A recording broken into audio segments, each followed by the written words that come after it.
Bonjour, on reprend le cours sur l'électricité, troisième partie, oscillation libre dans un dipôle RLC en série. Voilà. Donc, premier point, décharge d'un condensateur dans une bobine. On a vu la décharge d'un condensateur dans un conducteur ohmique. Alors, dans ce cas, on ajoute une bobine en série avec un conducteur ohmique et un condensateur. Alors, le montage expérimental, alors on utilise un générateur de force électromotrice E, un interrupteur à double position, un condensateur, une bobine d'inductance L de résistance R, interne R, un conducteur ohmique de résistance R.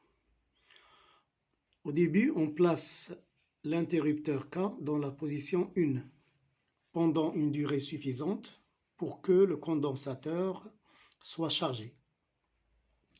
Puis, on le bascule dans la position 2. Et on visualise sur l'écran d'un oscilloscope la tension aux bornes du condensateur. Alors voilà, on met la masse ici, la voie Y1 ici, et là, on observe les variations de la tension UC aux bornes du condensateur sur l'écran d'un oscilloscope. On obtient ainsi un circuit RLC, alors RLC, en série. Les trois conducteurs sont en série. Voilà. Alors, en série, dans lequel la charge emmagasinée dans le condensateur oscille entre ses armatures, car le condensateur se décharge et se charge régulièrement grâce à l'existence de la résistance dans le circuit. La charge du condensateur diminue, de même que la tension entre ses bornes. On dit que les oscillations sont amorties. Alors, la charge emmagasinée dans le condensateur, après l'interrupteur était dans la position 1, le condensateur a emmagasiné une charge électrique, puis on inverse l'interrupteur à la position 2, et cette charge va circuler dans la bobine et dans le conducteur ohmique. Alors, puisqu'il y a une résistance dans le circuit, on constate que cette charge diminue avec le temps. Il y a perte d'énergie au niveau des résistances, la résistance interne de la bobine et celle du conducteur ohmique. C'est-à-dire que la charge qui sort du condensateur ne revient pas tout entière. Il y a des pertes ici, au niveau des résistances. Puis, à chaque fois, une petite partie est perdue, et là, les oscillations sont amorties. C'est ça l'amortissement. L'amortissement, c'est dû à la présence de la résistance dans le circuit.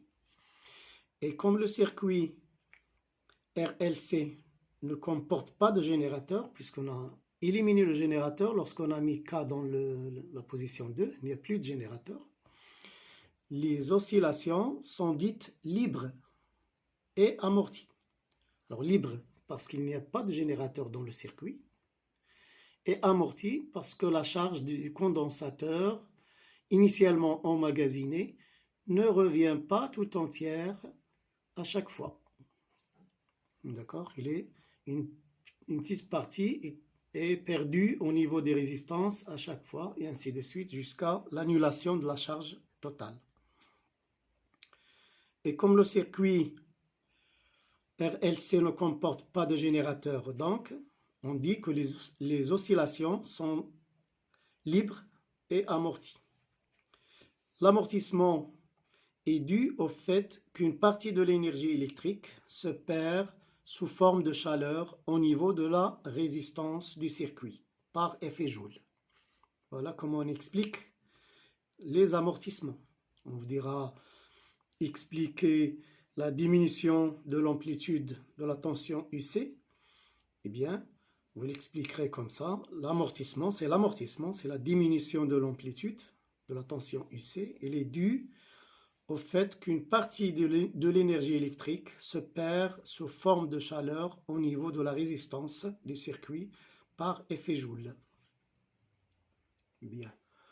Alors maintenant, on verra les régimes d'amortissement. Différents régimes. Alors, selon la valeur de la résistance, on distingue 3 régimes. La valeur de la résistance totale du circuit. Grand R plus petit r. Alors, le régime périodique. On distingue, le premier régime, c'est le régime périodique.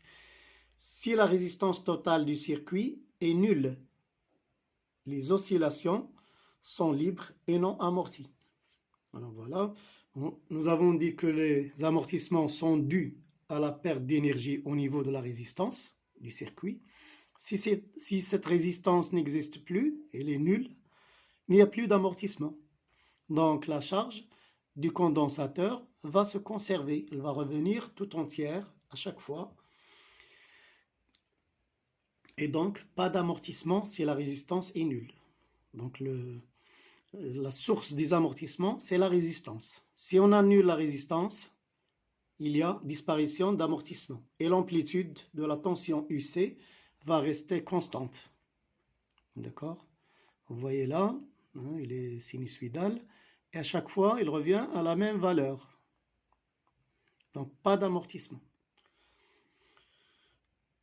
Donc, le régime périodique est caractérisé par sa période propre T0. La période, c'est la durée qui sépare deux sommets, là, ou deux points ici. D'accord? C'est la période propre à l'absence d'amortissement. Il y a un deuxième régime, le régime pseudo-périodique. Il n'est pas périodique comme le premier régime, mais pseudo-périodique. Il ressemble à quelque chose de périodique. Alors, qu'est-ce qui change par rapport au premier régime? Alors, si la résistance totale du circuit est faible, n'est pas nulle, mais faible. Si la résistance du circuit est faible, les oscillations sont libres, puisqu'il n'y a pas de générateur, et amorties, puisqu'il y a une résistance quand même si elle est faible. Alors, même si elle est faible, elle perd de l'énergie électrique.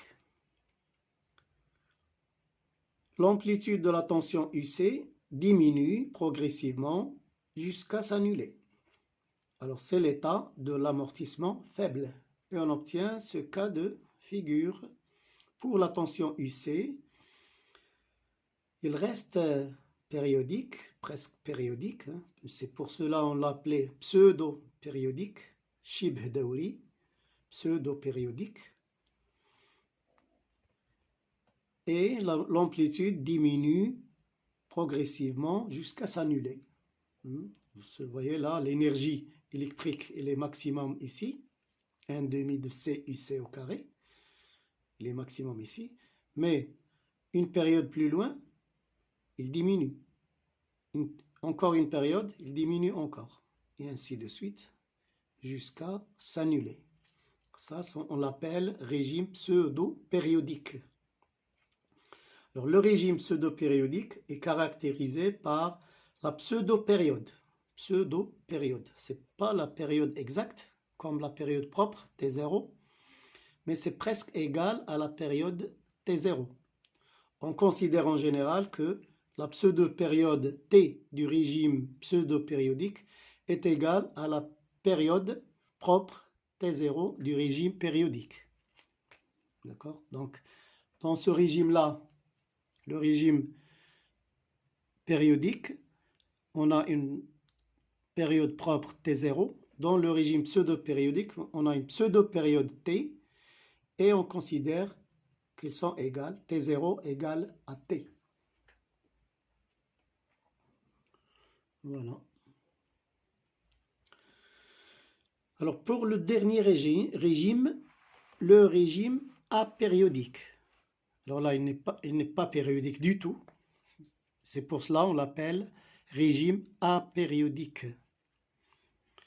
Alors si la résistance totale du circuit est grande, alors les oscillations disparaissent car l'amortissement est fort. Le condensateur perd sa charge sans oscillation. Et on distingue dans ce cas 3 régimes. Dans ce régime apériodique, il y a 3 cas. Le régime critique, la tension aux bornes du condensateur effectue une seule oscillation avant de s'annuler. Le régime critique. Là.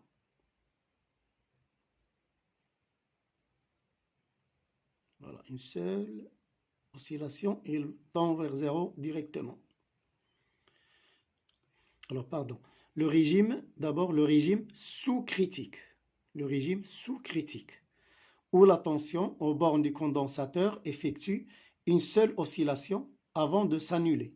Alors, sous-critique, c'est celui-là. Hein. Il y a une oscillation, mais une seule oscillation et il s'annule.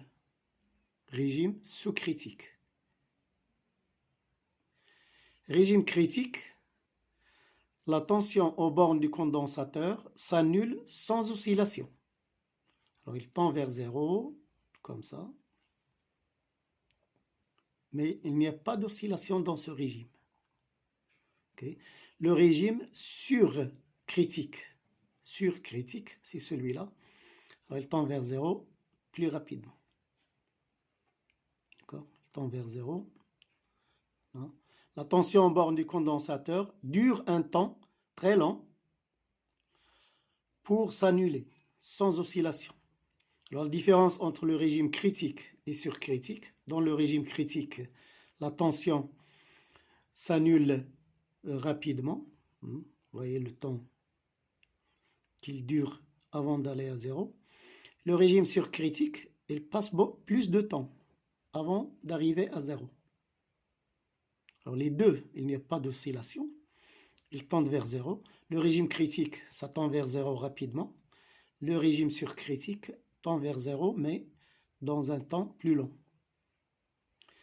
Voilà les 3 régimes de ces oscillations. Alors la prochaine, Inch'Allah, on continuera sur cette leçon.